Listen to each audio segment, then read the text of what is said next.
Voilà, le Seigneur nous a accordé une fois de plus en cette matinée un temps de grâce où nous allons pouvoir être ensemble, avoir un temps, non pas pour nous, mais pour lui. Parce que, comme la parole de Dieu nous le dit, nous sommes venus pour apporter un culte, non pas pour recevoir un culte. Le culte est apporté à notre Dieu. Amen. Et donc, ce qui fait notre présence ce matin, c'est que nous voulons donner à Dieu ce qui est juste, ce qui est honorable, ce qui est quelque part légal, puisque lui a tout accompli pour chacun de nous. Voilà, avant de commencer ce culte, nous allons prier ensemble. Seigneur, c'est par ta grâce que nous sommes encore réunis ce matin en ce lieu et nous te disons merci. Merci parce que tu as encore, durant cette semaine, été à nos côtés, malgré nos problèmes, malgré nos difficultés, malgré toutes ces choses que nous n'avons pu vivre. Seigneur, tu es celui qui ne nous abandonne pas et tu fais chemin avec nous, jour après jour. Et nous te disons merci parce que c'est ta parole qui nous le confirme et l'affirme, parce qu'elle est vraie. Voici, je suis avec vous tous les jours jusqu'à la fin du monde. Seigneur, merci pour cette promesse, merci pour cette vérité, Seigneur, que tu as placée dans nos vies, et nous te disons merci aussi pour cette matinée déjà, pendant laquelle nous allons pouvoir te louer, t'adorer, te rendre un culte selon l'Esprit. Et aussi, Seigneur, ce n'est pas par la chair que nous pouvons accomplir ces choses, mais c'est par ton Saint-Esprit qui est en nous. Alors merci, à toi revient honneur, louange, honneur, puissance et gloire dans le nom de Jésus. Amen. Amen. Voilà. Ouais, avant de débuter ces premiers chants, faire une courte lecture. Alors j'ai pris un passage dans Ésaïe 45, et on ne va pas lire tout le passage d'Ésaïe 45, mais à partir du verset 18, voici ce que déclare l'Éternel, qui a créé le ciel, lui qui est Dieu et qui a fait la terre, qui l'a formée et l'a affermie. Il ne l'a pas créé afin d'être un chaos, mais il l'a façonné pour qu'on l'y habite. Moi, je suis l'Éternel, il n'y en a pas d'autre. Et là, je dis Amen. Merci Paul. La Terre, pour l'instant, de par tous nos scientifiques et nos astronomes, qui cherchent un peu partout dans le monde une Terre qui serait habitable, eh bien, ils n'en ont pas encore trouvé d'autres. Le seul lieu que Dieu a prévu pour que l'homme soit, on va dire, compatible avec sa création, c'est la terre. Je peux dire que quelque chose là me parle parce que nous avons un Dieu très grand, un Dieu tout-puissant et un Dieu qui est unique. Il a fait une terre unique pour les hommes qui sont quelque part aussi uniques. Il n'y en a pas deux comme moi, il n'y en a pas deux comme toi, nous sommes uniques, et heureusement. Amen. Alors, on va commencer ce culte par quelques chants, et là, ce premier chœur nous dit « Un chant s'élève » parce que notre Dieu est grand. Hosanna, les yeux se tournent vers toi, l'espoir renaît. Je ne sais pas dans quelle circonstance de cœur tu es ce matin, mais laisse le Seigneur faire renaître l'espoir en toi. Amen.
Hosanna,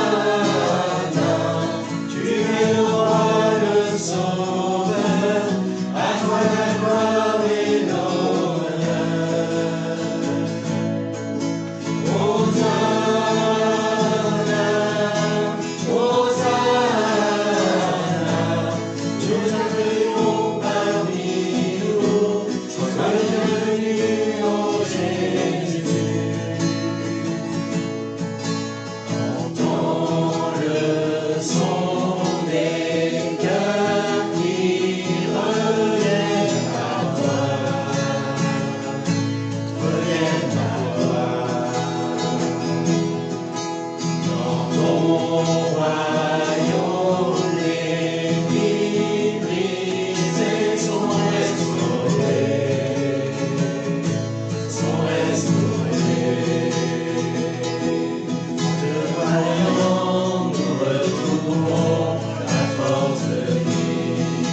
cette entrée triomphale quand Jésus est rentré dans Jérusalem sur cette annonce, souvenez-vous, eh bien, il y avait de l'allégresse, il y avait des cris de joie. Le roi rentrait dans la ville sainte. Spectacle unique, là aussi, en son genre, un roi qui rentre sur un ânon. Ça peut être paradoxal, et pourtant, c'était la marque du vrai roi, Messie, qui devait, selon ce que Ésaïe a aussi prophétisé, ça devait se produire comme cela. Nous allons continuer un peu cette lecture dans Ésaïe 45, 18, mais on va continuer. Je n'ai pas parlé en secret, ni dans un lieu caché, car aux descendants de Jacob, je n'ai pas dit « Cherchez-moi dans le vide ». Ça aurait été très paradoxal. Moi, je suis l'Éternel, je dis ce qui est juste. Je proclame ce qui est droit. Alors, là c'est moi qui rajoute le « alors », assemblez-vous, venez, approchez tous ensemble, rescapés des nations. Ils sont sans connaissance, ceux qui portent bien haut leurs idoles de bois et invoquent un Dieu qui ne peut les sauver. Exposez votre cause, avancez vos raisons, délibérez ensemble. Qui donc a fait savoir ces choses dès le lointain passé, et qui, depuis longtemps, les avait annoncées? N'est-ce pas moi, l'Éternel? Et en dehors de moi, il n'y a pas de Dieu. Oui, en dehors de moi, il n'y a pas de Dieu juste, de Dieu qui sauve. Cette deuxième partie, eh bien, est comme une affirmation. Tu peux chercher où tu veux. Le vrai Dieu, eh bien, ne se trouve pas dans ce monde. Il est au ciel et il fait ce qu'il veut. Il règne, il est souverain. Et il nous a manifesté sa grâce. Il nous a dit, voilà, je vous envoie, et on va le fêter dans quelques temps, cette venue de notre Seigneur et Sauveur, Jésus-Christ. Ô Jésus, mon Sauveur, c'est le titre du prochain chant que nous allons interpréter maintenant, parce qu'il n'y a que lui qui pouvait accomplir cela. Cette relation, on va dire, qui était brisée avec Dieu, eh bien, il est venu reconnecter ensemble l'homme avec son Créateur. On se lève.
Je vois tes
rien ne pourrait égaler. Il y a eu beaucoup plus à voir.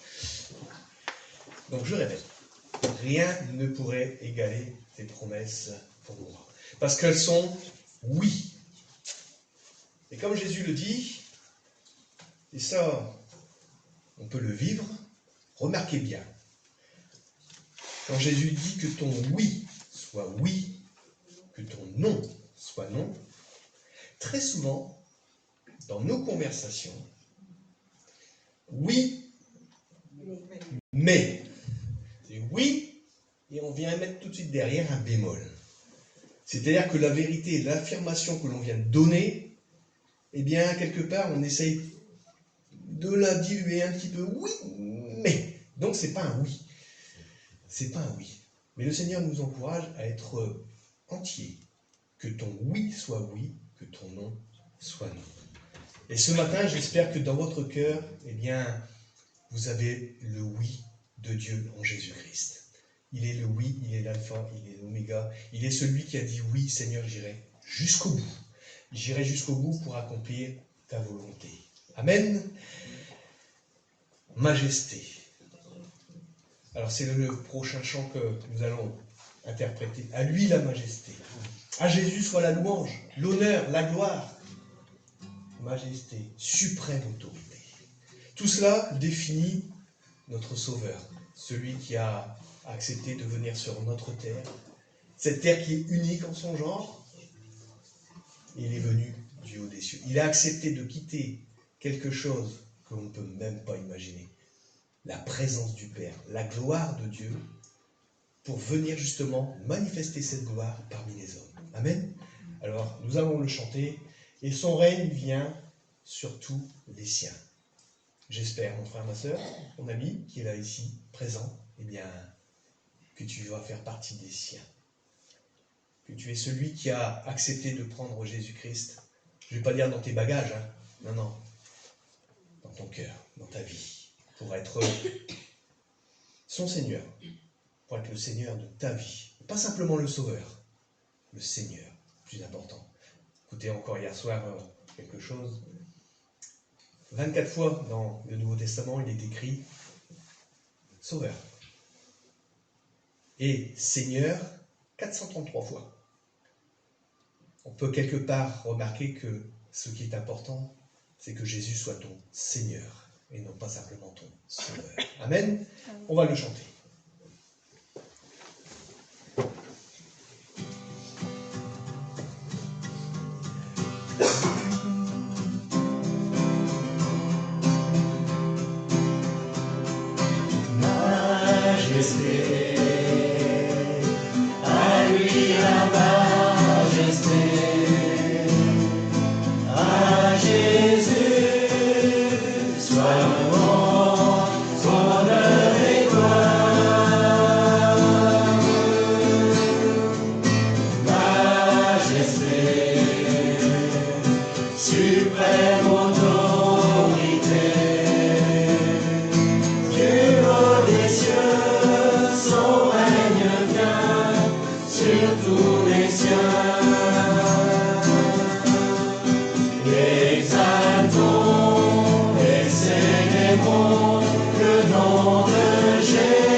Sauveur, règne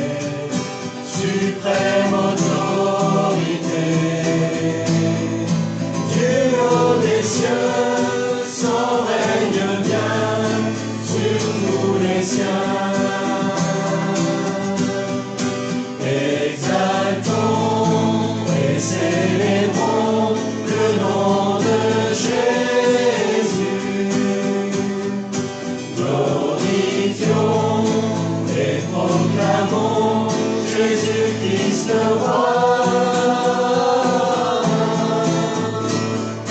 Majesté, à lui la majesté. Dans notre cœur, Christ le Sauveur, régnant Seigneur.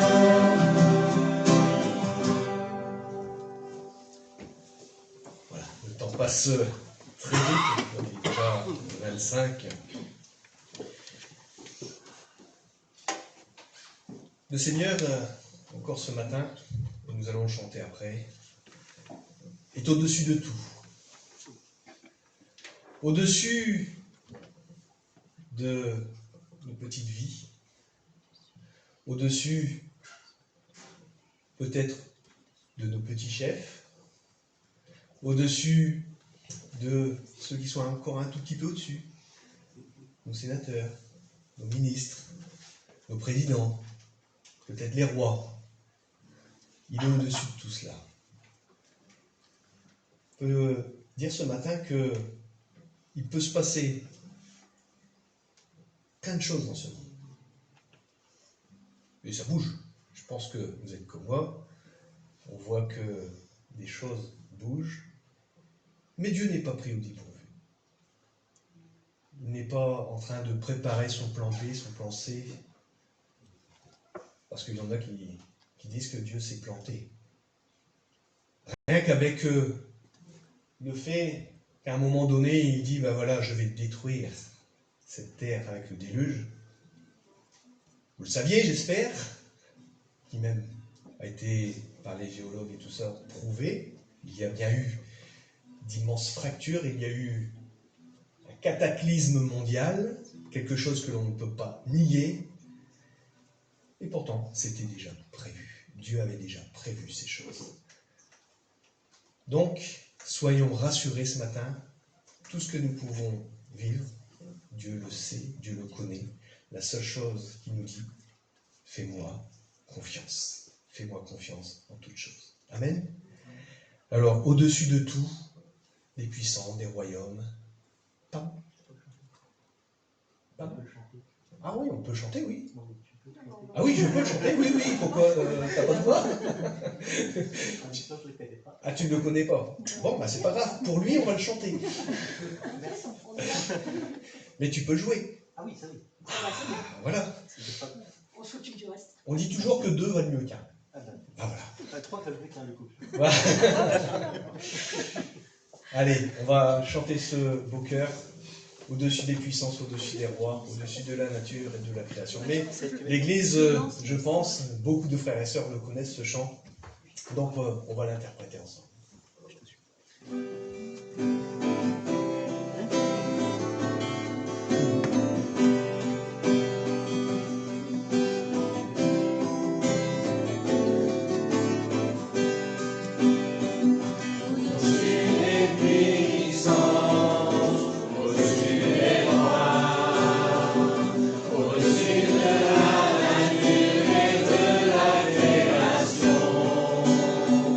Au-dessus de tout,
pas arrêté à quelques paroles, mais il s'est manifesté jusqu'au bout en s'offrant sur cette croix où le prix a été payé.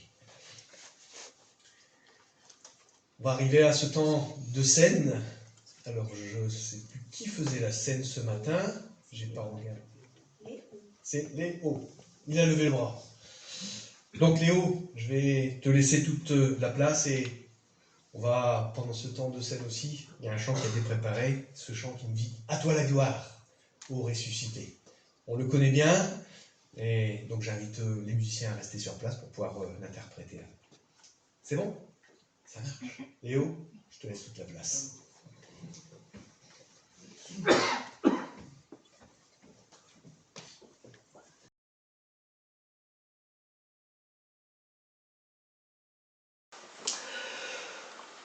C'est une joie, un bonheur et un privilège d'être là ce matin.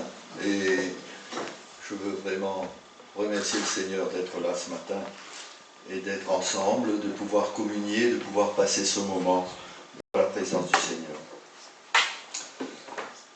Le psaume 150 nous dit louez l'Éternel. Louez l'Éternel pour ce qu'il a fait, pour ce qu'il est et pour ce qu'il a fait. Et ce matin, eh bien, c'est avec cette motivation que nous sommes venus dans sa maison, pour le louer, pour le célébrer, pour l'adorer. Et quand je regarde, il y a trois, j'ai sélectionné 3 cantiques où les paroles m'interpellent toujours quand je les chante. Bon, ce sont des paroles toutes simples, mais c'est dans le cantique Oui, je te célèbre, ou alors qui est la même version dans Lumière du monde, hein, c'est le GEM 788, je crois. Et ce sont les 2 mêmes cantiques, mais l'expression c'est « Je ne saurai jamais le prix de tout ce que tu as subi », nous dit le premier. Et dans le deuxième, « Je ne pourrai imaginer le prix payé pour mon péché ». Il y a un autre verset, un autre cantique qui « Merci pour la croix. Je ne comprendrai jamais pourquoi tu m'aimes ». Et cela, ça m'interpelle toujours au moment de la scène, parce que vraiment, je réalise cette grâce, ce privilège d'être aimé de Dieu. Et le frère Gabi nous a fait nous a rappelé la semaine dernière au travers d'Éphésiens au chapitre 1er cet océan de grâce, ce bonheur que nous avons d'être aimés du Seigneur. Et comment dirais-je, pour essayer de comprendre, eh bien, j'aime repasser ce verset. C'est toujours un bonheur de lire cette épître aux Éphésiens. Alors, pour essayer de comprendre. Alors, l'apôtre Paul lui-même dit « Béni soit le Dieu et Père de notre Seigneur Jésus-Christ qui nous a bénis de toute bénédiction spirituelle. » Voilà, cette volonté souveraine de Dieu de faire de nous ses enfants. Il nous a choisis, il nous a aimés, il nous a adoptés, il nous a délivrés, il nous a pardonnés et il nous a donné les arts de son héritage, il nous a donné le Saint-Esprit. Alors, comment rester comme ça, sans réagir? Ce matin, nous sommes venus dans sa maison et nous avons vraiment cette grâce et ce privilège d'être enfants de Dieu. Il nous a pardonnés. Et pour tout cela, il y a eu un prix, frères et sœurs. Et c'est cela qui m'interpelle à chaque fois. Dans Malachie, au chapitre 3, et au milieu du verset 17, il est dit, Dieu dit, « J'aurai compassion d'eux, tout comme un père a de la compassion pour un fils qui le sert. » C'est un beau verset, on dit. Hein. Tout comme un père qui a compassion d'un fils qui le sert. Et il y a eu un jour où Dieu n'a pas épargné son fils unique. son Fils unique et bien-aimé. Dans Romains, au chapitre 8, au verset 32, il est dit « Lui qui n'a même pas épargné son propre Fils, mais qui l'a livré pour nous tous. Il l'a livré pour nous et a fait tomber sur lui le châtiment que méritent nos péchés et que nous avons commis. Ainsi, sa justice est satisfaite. La justice de Dieu est satisfaite. Et la grâce règne par la justice. Dans Romains, au chapitre 5 et au verset 21, il est dit « Pour que, comme le péché a régné par la mort, de même la grâce règne par la justice, pour nous conduire à la vie éternelle par Jésus-Christ notre Seigneur. » Pour que, c'est le verset 21, pour que, comme le péché a régné par la mort, de même la grâce règne par la justice, pour nous conduire à la vie éternelle par Jésus-Christ notre Seigneur. Voilà, c'est ce que le Seigneur nous dit ce matin. Et au verset 8, il est marqué, toujours dans le chapitre 5, « Alors que nous étions encore des pécheurs, Christ est mort pour nous. » Et au verset 10, « Alors que nous étions ses ennemis, Dieu nous a réconciliés avec lui par la mort de son Fils. À plus forte raison, maintenant que nous sommes réconciliés, serons-nous sauvés par sa vie. » Et quand on lit tout cela, eh bien, on est obligé de retourner, de repenser à ce cantique qu'on a chanté là tout à l'heure, Majesté, et aussi au chapitre, à Apocalypse 5, qui nous dit « Digne est l'agneau qui a été immolé de recevoir honneur et gloire au siècle des siècles. » Nous allons chanter tout à l'heure « À toi la gloire » et voilà, c'est le prix que le Seigneur a payé pour que nous soyons là ce matin. Je lisais dernièrement, et vous l'avez certainement lu aussi, quand Lazare a ressuscité Jésus, quand Jésus a ressuscité Lazare, pardon, il a dit « Père, je sais que tu m'exauces toujours. » Et pourtant, il y a une fois où où Dieu n'a pas exaucé son Fils. Ça m'a interpellé aussi. Au moment où Jésus, à Gethsémane, a demandé à son Père, « Père, s'il est possible, éloigne cette coupe de colère. » Et le Père a refusé et lui a dit, non pas ma volonté, mais ta volonté, et le Seigneur a exécuté. Pour que nous soyons ici ce matin. C'est sauf cette fois-là que le Seigneur n'a pas été exaucé, et c'est pour que ce matin nous soyons là. Alors, ne négligeons pas ce moment, c'est vraiment un moment fort, un moment où on peut se ressourcer, un moment où le Seigneur peut nous visiter dans nos corps, dans nos cœurs, dans notre esprit. Il peut nous renouveler et nous donner cette capacité, cette force d'être des lumières là où il nous a envoyés durant cette semaine qui s'ouvre devant nous. Voilà, je vais demander si Gabi veut bien me donner. Je vais prier.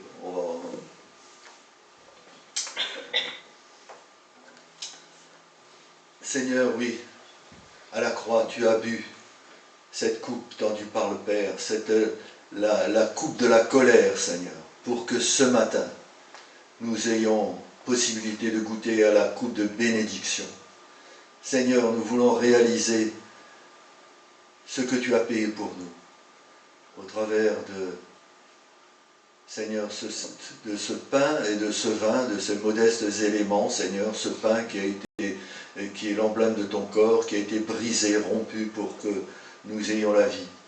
Ce vin qui a été foulé, ce raisin qui a été foulé, pour que nous ayons aussi la vie, Seigneur, et que nous puissions marcher, Seigneur, en digne et être des témoins là où tu nous as placés. Seigneur, nous voulons te louer, te bénir.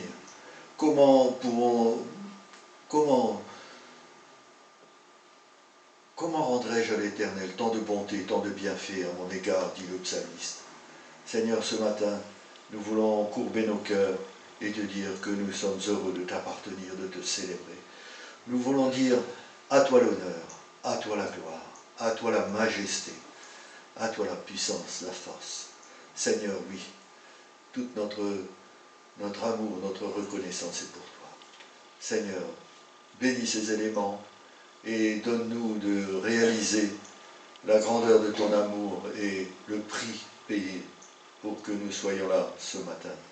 Seigneur, oui, tu nous as aimés, tu nous as adoptés, tu nous as choisis, tu nous as délivrés, tu nous as pardonnés, Seigneur, et tu nous as donné ton esprit. Alors ce matin, Seigneur, nous voulons te dire à toi la gloire, à toi l'honneur, à toi la puissance et la force. Règne dans nos cœurs, Seigneur, comme l'a rappelé notre frère, non pas en sauveur, mais en Seigneur. À toi la gloire, mon Seigneur et mon Dieu. Amen.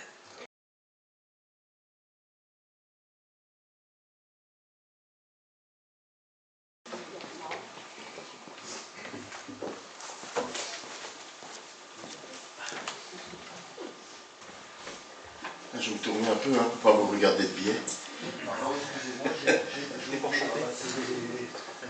Pardon? J'ai oublié de ramasser les gobelets. Non, c'est bon. Tout est bon. Léo, tout est bon. Voilà.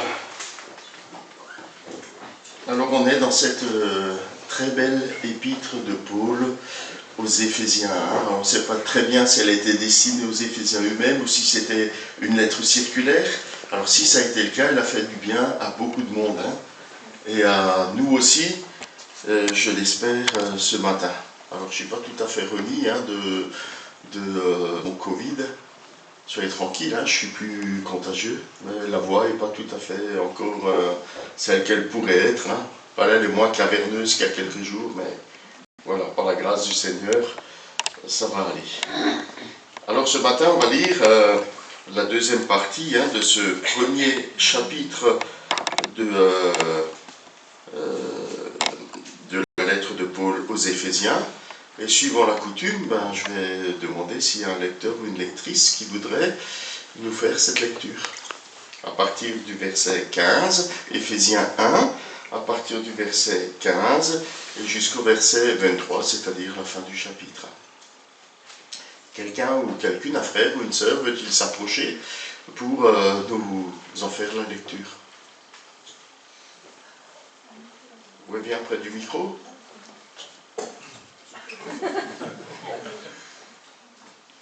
Donc le verset 15, pour toutes ces raisons, moi aussi, après avoir entendu parler de votre foi au Seigneur Jésus et de votre amour pour tous les membres du peuple saint, je ne cesse de dire ma reconnaissance à Dieu à votre sujet quand je fais mention de vous dans mes prières.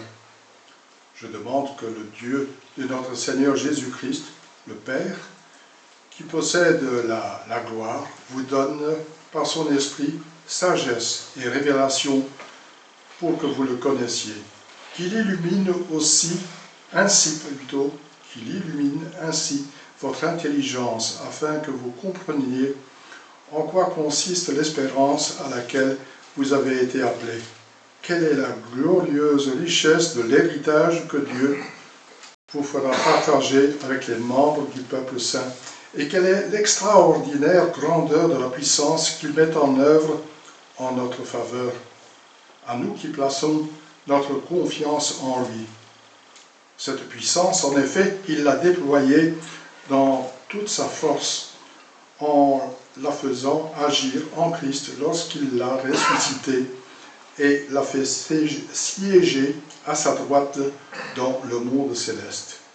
Là, Christ est placé bien au-dessus de toute autorité, de toute puissance, de toute domination et de toute souveraineté, au-dessus de tout nom qui puisse être cité, non seulement dans le monde présent, mais aussi dans le monde à venir.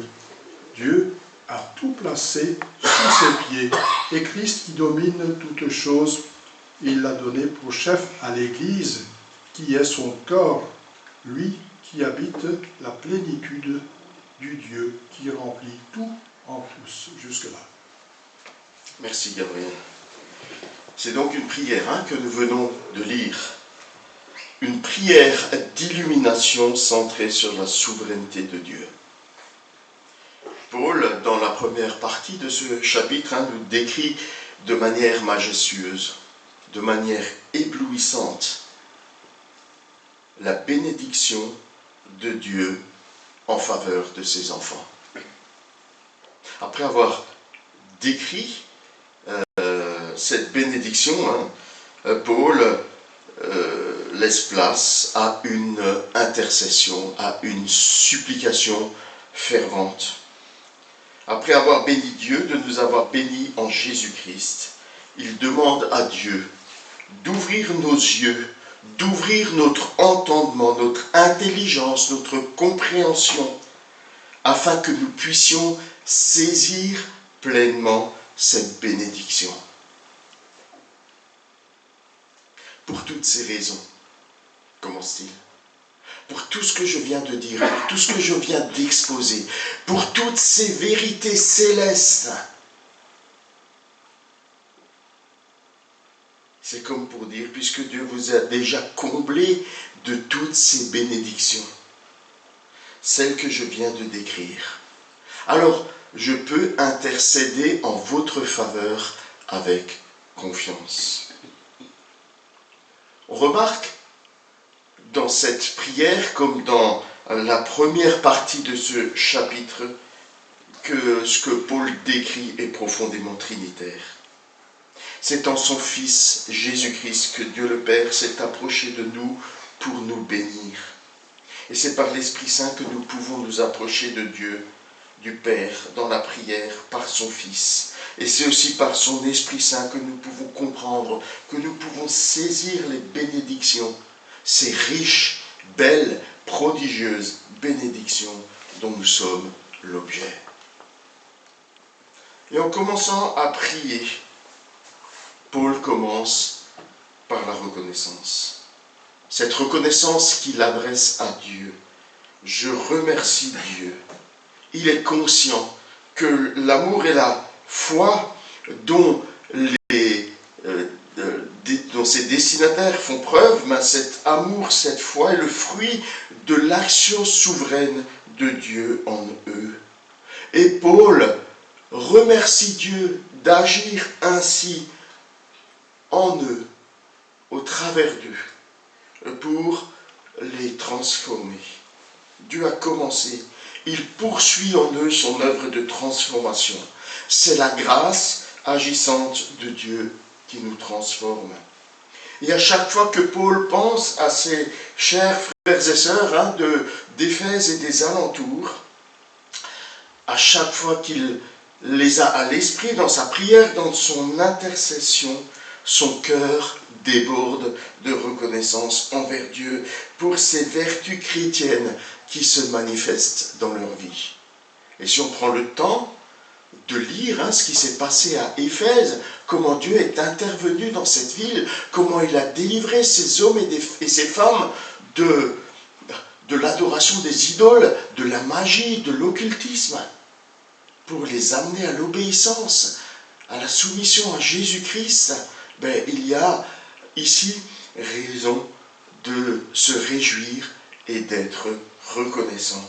Et Paul déborde de reconnaissance. Merci Seigneur pour ce que tu accomplis dans la vie de ces chers frères et sœurs. Leurs progrès sont évidents. Merci de tout cœur.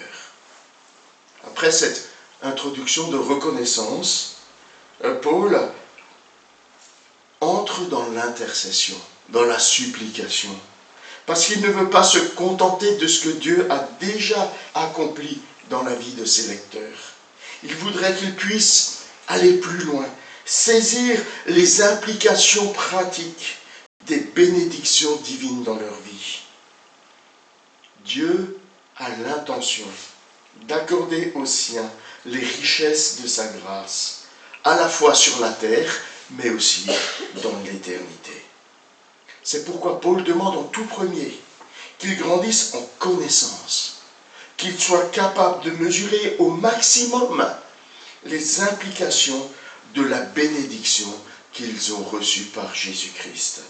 D'où la nécessité d'être éclairés, illuminés,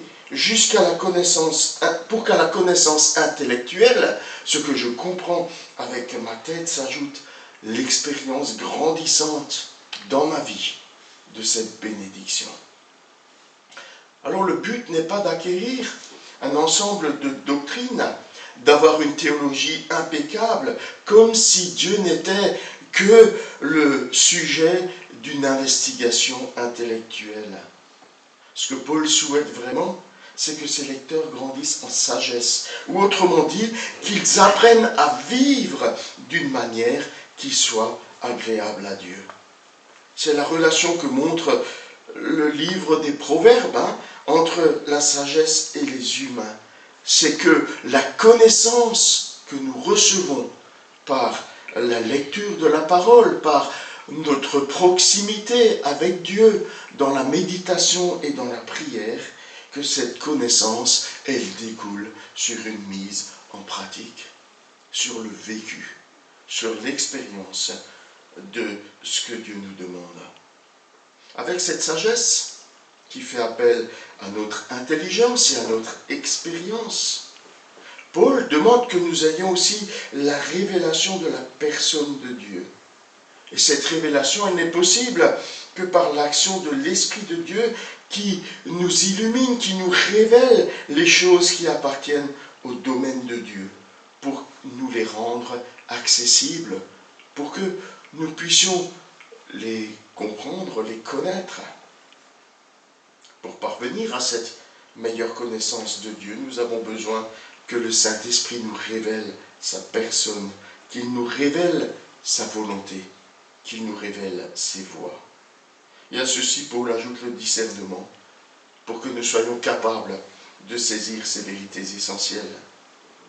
C'est comme s'il demandait que cette révélation soit pour nous comme une lumière qui permette aux yeux de nos cœurs de voir clairement, de saisir distinctement les vérités et les bénédictions divines, afin que nous puissions en prendre toute la mesure. Alors quelles sont-elles, ces bénédictions? La première, c'est l'espérance. Et l'espérance, nous le savons, elle est liée à l'appel de Dieu. Celui ou celle qui est appelé de Dieu a reçu son salut. L'espérance est donc l'aspect de l'appel ou du salut qui reste encore à accomplir. Nous savons qu'en Jésus-Christ, nous avons déjà reçu le pardon de nos péchés. Nous savons que nous sommes justifiés, purifiés. Nous savons que nous sommes les enfants de Dieu. Nous savons que désormais nous vivons dans sa présence. Nous savons que désormais, il veille sur nous. Il nous accorde ses bénédictions. Mais il demeure une part d'espérance. Et cette espérance, c'est la vie dans la nouvelle création. C'est de voir les nouveaux cieux et la nouvelle terre.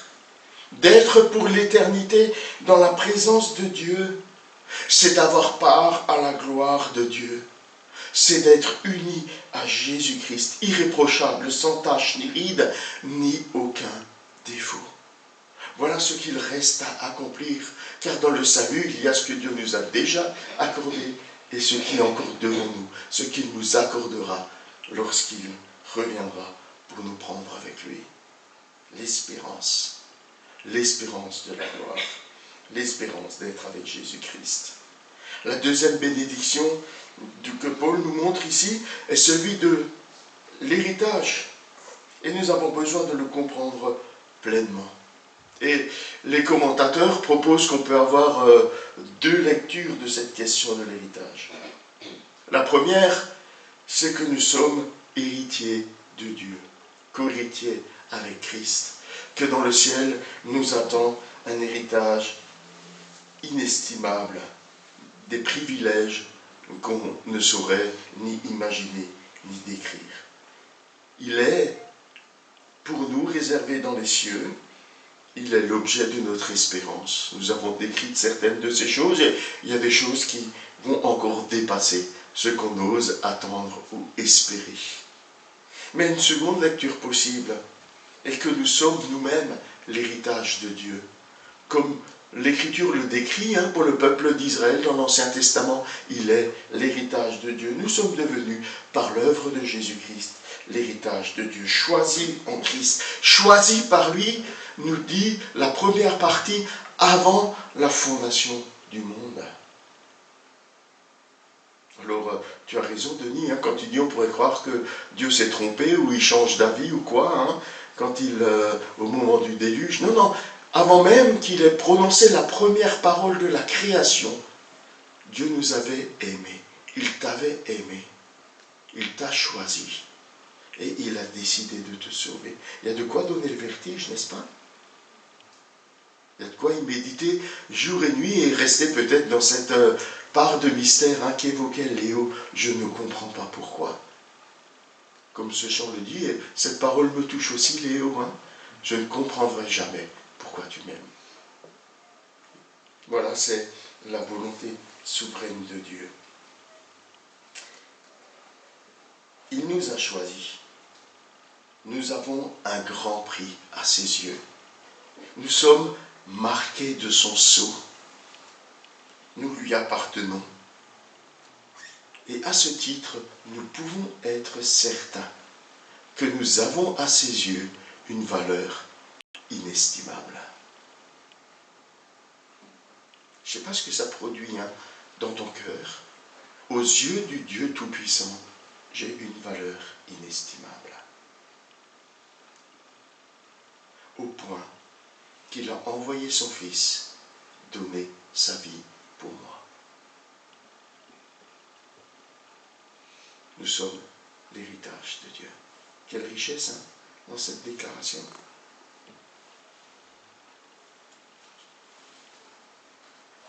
Une autre de ces bénédictions, la troisième que Paul expose ici, et à laquelle on ne penserait pas comme une bénédiction, c'est l'extraordinaire puissance de Dieu.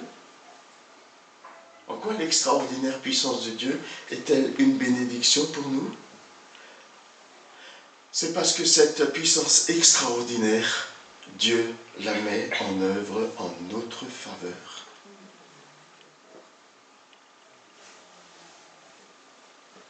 On ne peut pas se satisfaire d'une foi qui serait parfaitement orthodoxe, mais qui ne produirait aucune œuvre. Jacques le dit, montre-moi ta foi sans les œuvres.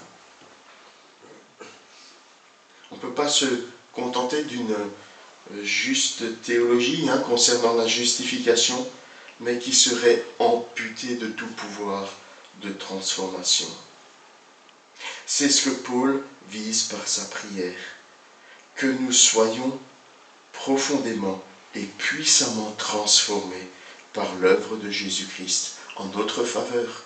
Et pour accomplir cela, Dieu met en œuvre son extraordinaire puissance. Pas pour nous faire des choses qui défient les lois physiques. Nous, on aimerait ça. En tout cas, c'est ce que le monde recherche. Lui, il a à la recherche de super-héros qui font des trucs de ouf, comme on dit aujourd'hui. Mais Dieu déploie sa puissance pour nous transformer, pour nous rendre semblables à lui. Et à ce moment, Paul, il est tellement touché, il est tellement en admiration devant cette puissance de Dieu qu'il glisse de la supplication, de l'intercession, il glisse dans la louange et dans l'adoration. Paul expliquera plus tard dans son épître comment cette puissance de Dieu agit en nous. On verra au chapitre 3. Donc note, si tu as le chapitre 3 à faire en prédication, tu devras expliquer. Voilà. En évoquant cette puissance de Dieu manifestée en Jésus-Christ, Paul passe effectivement de l'intercession à l'adoration. Comment pourrait-il évoquer cette puissance surabondante? Est-ce qu'il voudrait nous décrire ici la manifestation la plus difficile de la puissance de Dieu? Mais quel sens ça aurait pour un Dieu qui est omnipotent, qui peut tout? quel sens ça aurait pour le Dieu qui, par une simple parole, par le souffle de sa bouche, que la lumière soit et la lumière fut? Ça paraît simple hein, comme ça de le dire. Mais si vous vous penchez sur la lumière, vous vous rendrez compte que si on voulait en parler maintenant, là, j'espère que vous avez plusieurs semaines devant vous.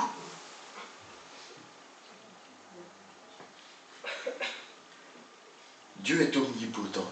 Il peut tout, absolument tout, sans aucune limite extérieure à sa personne et à sa volonté.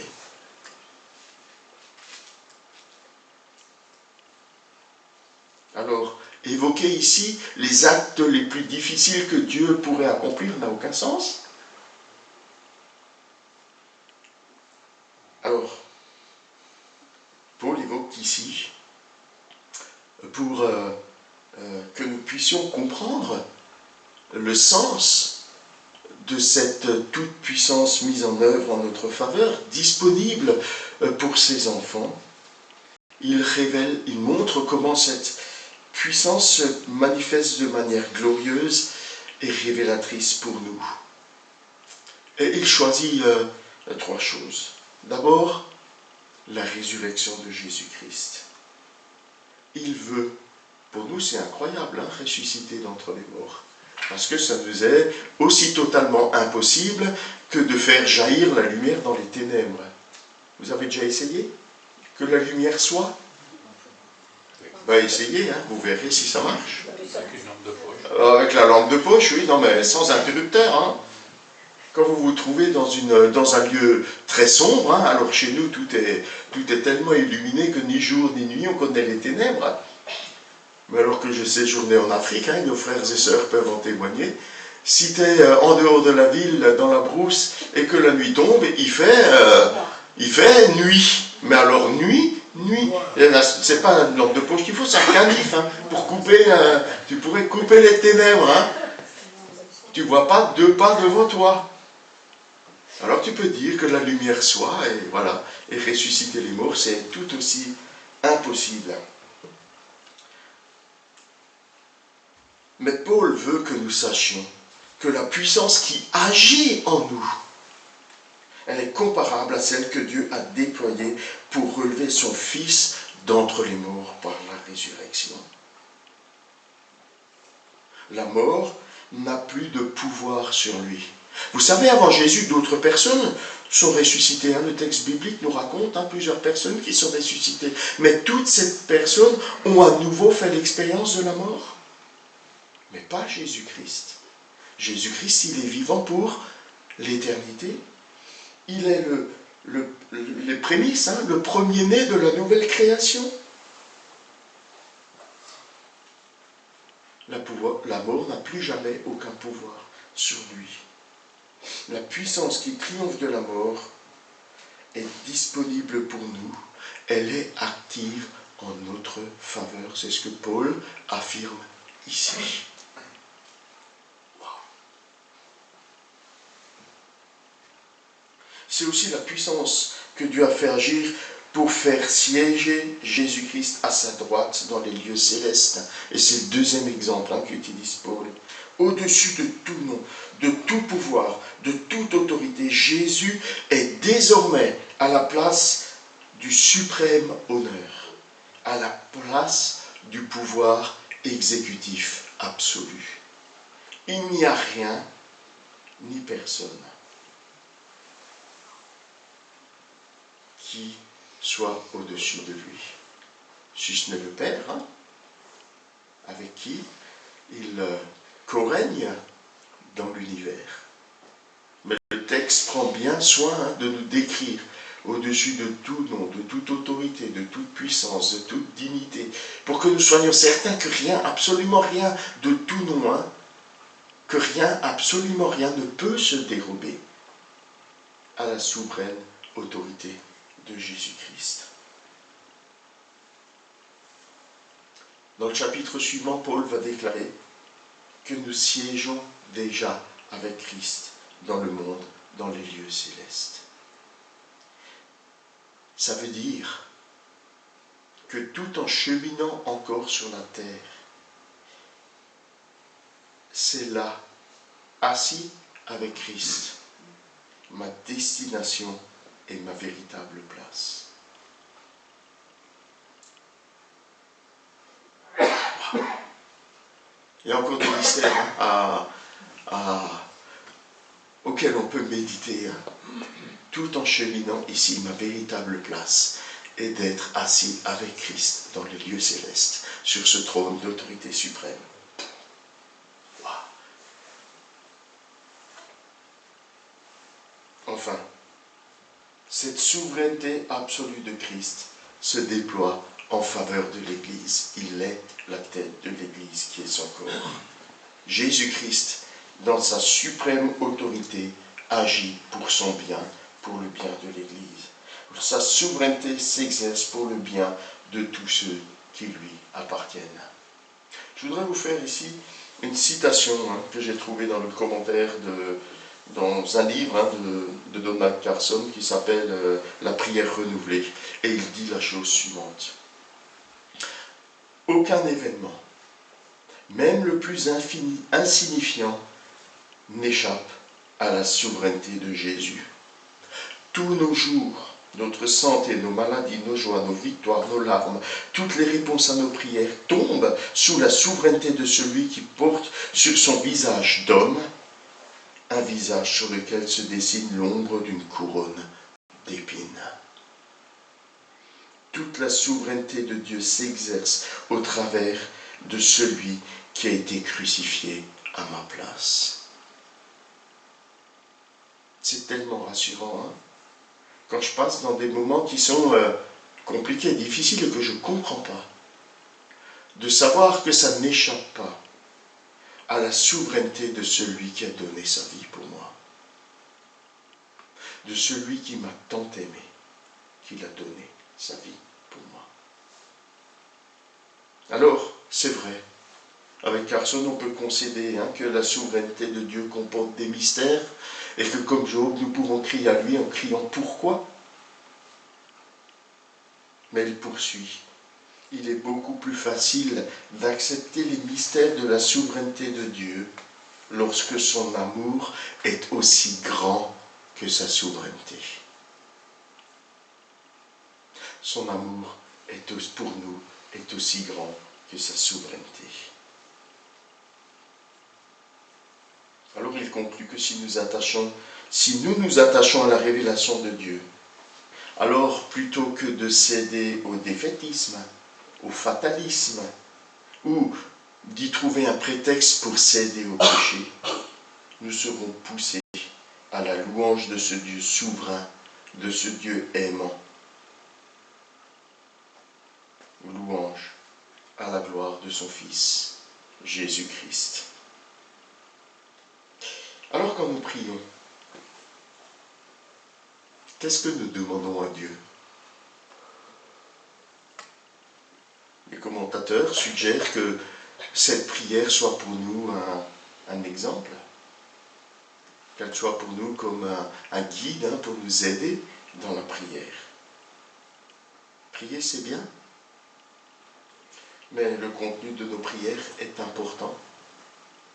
Dans son commentaire, Dominique Anger suggère que nos prières sont le reflet de notre théologie. Elles reflètent, dit autrement, nos prières reflètent ce que nous croyons à propos de Dieu.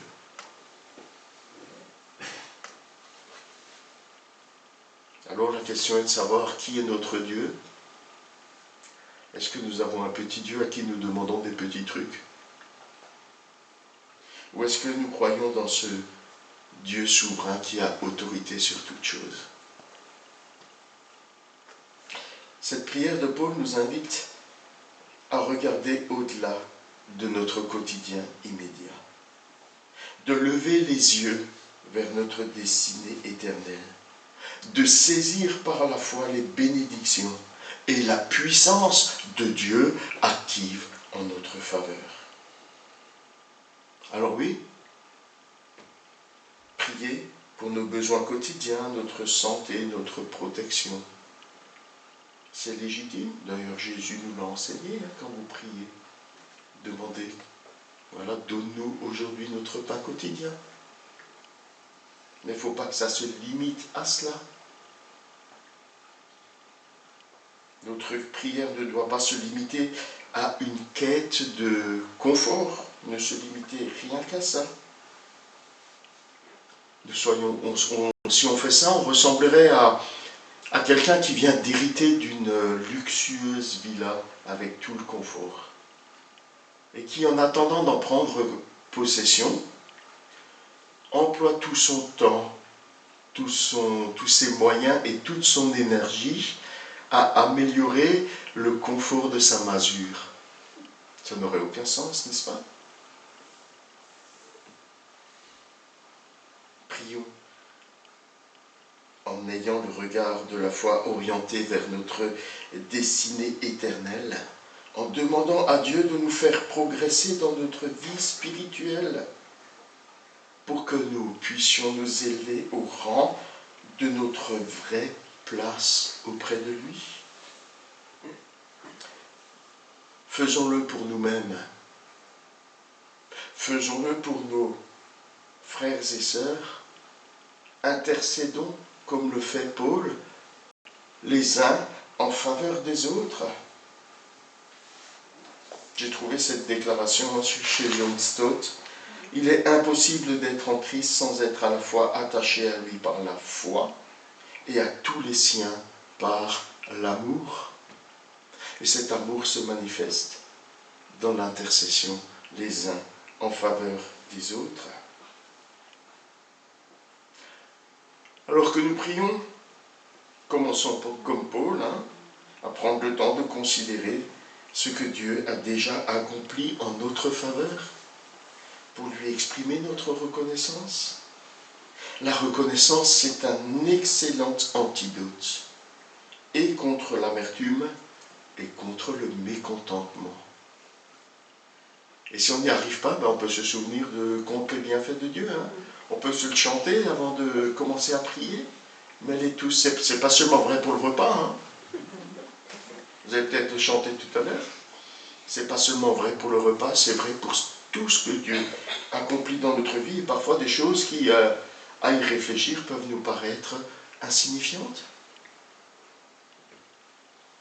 Et alors dans la prière, demandons à Dieu, demandons-lui avec ferveur de nous permettre de le connaître davantage, de mieux saisir la beauté de sa personne, de mieux saisir la perfection de son œuvre, d'expérimenter dans nos vies, dans nos cœurs, la puissance qu'il met à notre disposition pour nous transformer à l'image de sa gloire, afin d'être renouvelés dans notre louange et notre adoration, non seulement de lui ressembler davantage, mais aussi d'avoir matière à le louer et à l'adorer. Que notre adoration ne soit pas une creuse flatterie ou une litanie convenue, mais qu'elle soit, comme Jésus nous l'enseigne, esprit et vie, à la gloire de notre Père Tout-Puissant et de notre Sauveur bien-aimé, Jésus-Christ. Il y a là sujet à méditation. Et c'est difficile de s'arrêter au bout d'une demi-heure et de dire, de prétendre en tout cas qu'on a fait le tour du texte. J'espère qu'il continuera à alimenter votre pensée, votre réflexion, votre méditation, votre prière tout au long de cette semaine. Et j'aimerais vous inviter à conclure ensemble cette prédication par une prière chantée. On va chanter ensemble, si vous voulez bien, te connaître Jésus. Il n'est rien de meilleur. Je veux renoncer à ce qui m'était cher et me concentrer sur la personne et l'œuvre de Jésus-Christ. Voilà, on va chanter ensemble.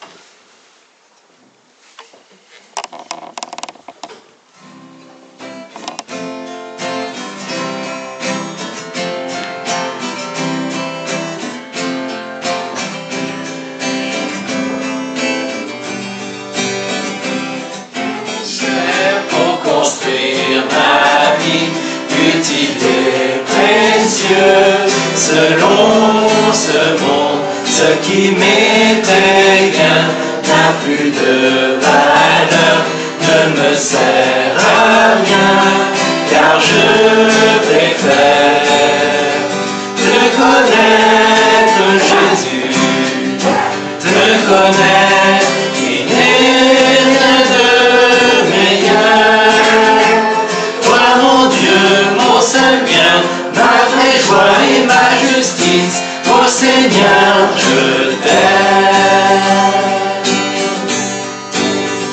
Mon plus cher désir, te connaître mieux, demeurer en toi, t'appartenir, désir par la foi, ta grâce infinie et le don précieux de la justice. De connaître Jésus, de connaître, il n'est rien de meilleur. Toi, mon Dieu, mon seul bien, ma vraie joie et ma justice, ô Seigneur, je t'aime.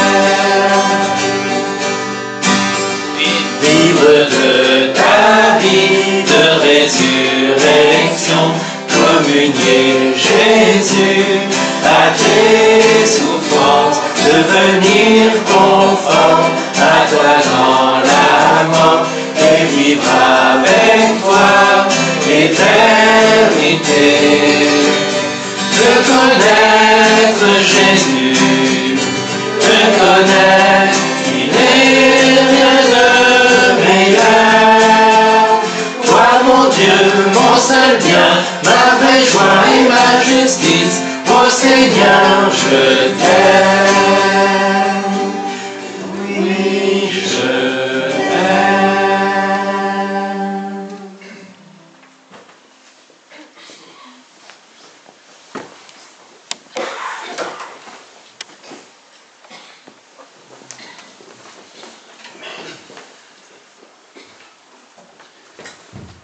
Voilà. On arrive à la fin de ce culte.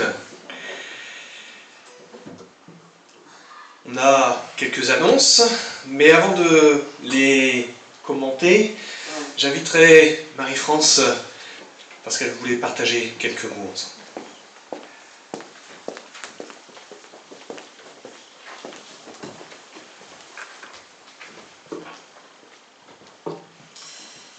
Bonjour, chers frères et sœurs. Voilà, je voulais simplement vous remercier. J'ai préparé une carte que je vais accrocher à l'entrée de la salle et je vais vous la lire. Alors, nous avons été profondément touchés, moi-même et mes enfants, Daniel, Pierre, Olivier et Clémence, par les nombreuses marques de sympathie et d'affection que vous nous avez témoignées lors du décès de mon cher époux. Et donc, nous voulions surtout vous exprimer notre profonde reconnaissance. Étienne était un homme discret, relationnel, disponible, aimant la parole de Dieu, convaincu qu'il était pécheur, conscient donc de son état de pécheur. Comme nous l'avons exprimé tout à l'heure, Jésus était son Sauveur et son Seigneur. Ceux qui l'ont approché m'ont en général bien apprécié. Il aimait chanter aussi contre les bienfaits de Dieu, comme ça a été rappelé aussi tout à l'heure. Et je pense qu'à travers les larmes et le chagrin, on peut compter les bienfaits de Dieu. Et de lever constamment les yeux vers Jésus. En tout cas, merci.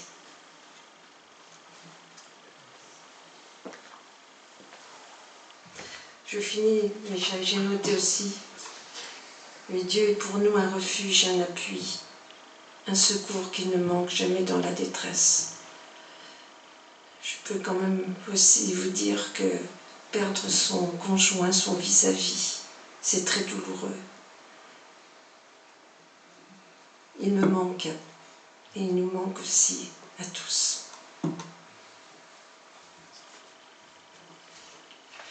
Je vous invite à vous lever, on va prier ensemble. Paul, si tu veux bien nous rejoindre. Que le Seigneur soit sa consolation. Bénis-toi notre Père, combien nous pouvons te louer, te remercier à la faveur de tout ce que tu as fait pour nous et compter tous les bienfaits dont tu nous environnes. Nous n'en sommes pas toujours suffisamment conscients et nous t'en demandons pardon parce que nous voyons, nous savons que tu es tout-puissant et que tu condescends à t'occuper de nous, faibles créatures, et nous ne comprendrons jamais complètement avant d'être avec toi dans le ciel combien tu nous as aimés. Mais nous te louons, nous te remercions ainsi pour tout ce que tu as fait pour nous. Et nous voulons ainsi nous confier en toi et te confier aussi Marie-France dans ces moments qui sont pénibles parce qu'elle se trouve seule maintenant, mais nous savons qu'elle n'est pas seule puisqu'elle est avec toi. Et ainsi, nous pouvons continuer le chemin, et cela encore en ayant cette perspective devant nous, d'être bientôt avec Jésus. Et comme nous l'avons rappelé tout à l'heure, nous sommes par avance déjà assis dans les lieux célestes en Christ.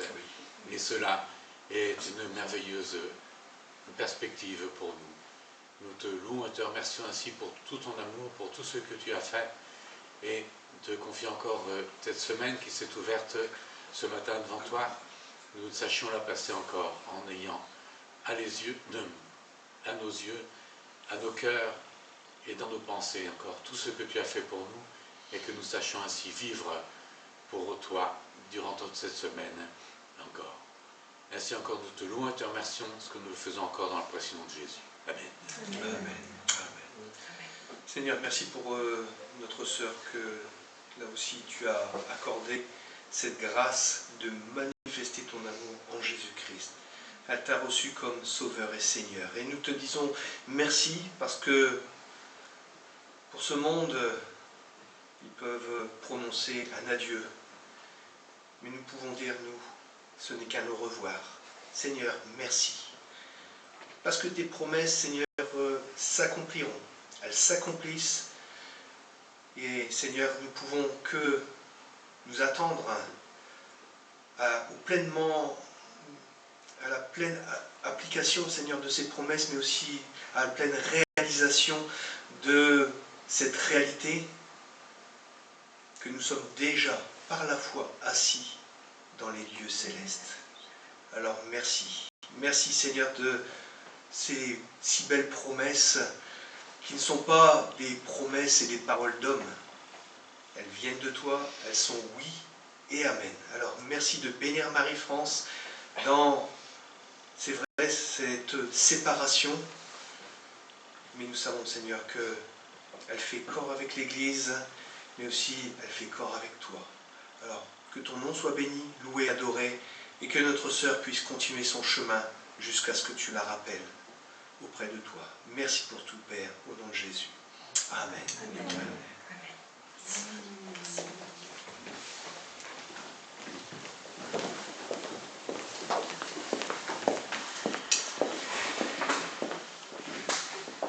Voilà. On aura aussi encore un petit temps tout à l'heure pour Bernard. Nous savons que Bernard, notre frère, va devoir aussi passer un moment difficile. Il va se faire opérer, donc ça doit être lundi, hein, c'est bien cela.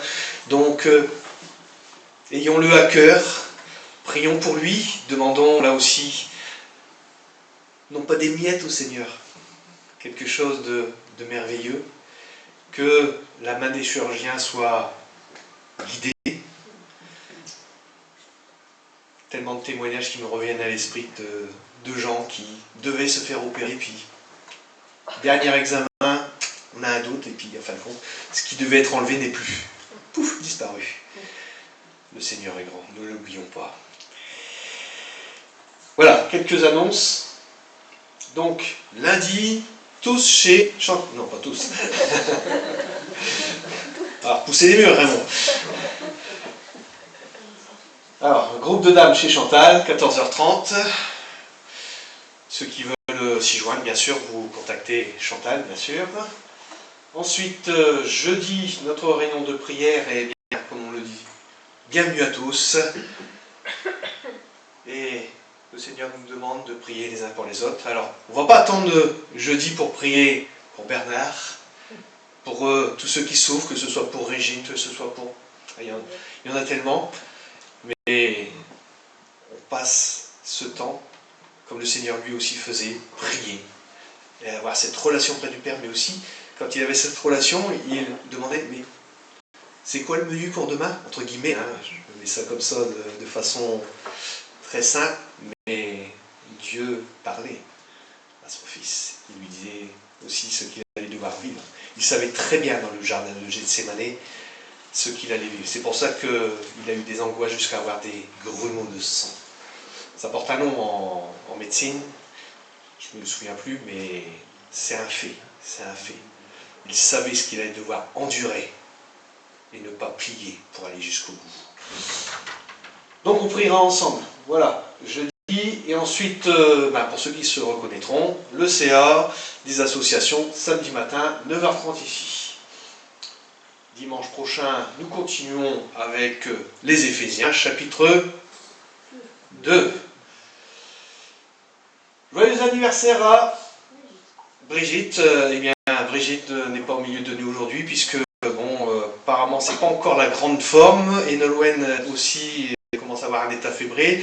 Donc, ils ont préféré ne pas venir, et puis préserver aussi les frères et sœurs. Et Alice, j'ai pas vu Alice, donc n'hésitez pas, hein, même si c'est passé, c'est pas grave, hein, c'est... Le 15, c'était hier, donc bon, on dit toujours qu'on a jusqu'à la fin de la journée, mais bon, on va vous laisser un petit temps jusqu'à la fin de la semaine. Hein. Voilà. Suivant, plus rien. Donc toutes les informations, toujours et habituellement, sur nos réseaux sociaux. Voilà. Donc, on va prier maintenant pour notre frère Bernard. On va se lever et demander au Seigneur de le bénir. Père, avant de nous séparer, nous voulons te remettre notre frère Bernard au trône de ta grâce. Seigneur, nous te prions pour que tu bénisses ton enfant. Tu le connais. Et aussi, tu le connais parfaitement parce que tu connais le moindre atome avec lequel il est composé. Seigneur, nous te le remettons entre tes mains par la foi, sachant que aussi la prière du juste a une grande efficace. Et nous savons que tu es celui qui a des desseins et des plans qui sont parfaits. Rien de ce que nous vivons, Seigneur, ne t'est inconnu. Alors nous te demandons simplement, dans la communion fraternelle qui est la nôtre maintenant, d'accorder une grâce toute particulière à notre frère, et que cette opération, si elle a lieu, soit une réussite. Merci Seigneur de le bénir, de le fortifier, et d'accorder aussi ta grâce à son épouse. Merci pour tout, et que nous puissions encore nous réjouir dans ta présence avec notre frère Bernard la prochaine fois. Merci Seigneur pour tout, et veuille maintenant nous garder sur le chemin de retour, de nous raccompagner dans nos demeures. Et nous savons, comme ta parole nous dit, tu es avec nous tous les jours. Alors merci pour ta présence et merci pour ce que tu es pour chacun de nous, un soutien et un abri sûr, comme notre sœur l'a dit. Amen. Dieu vous bénisse et vous accompagne.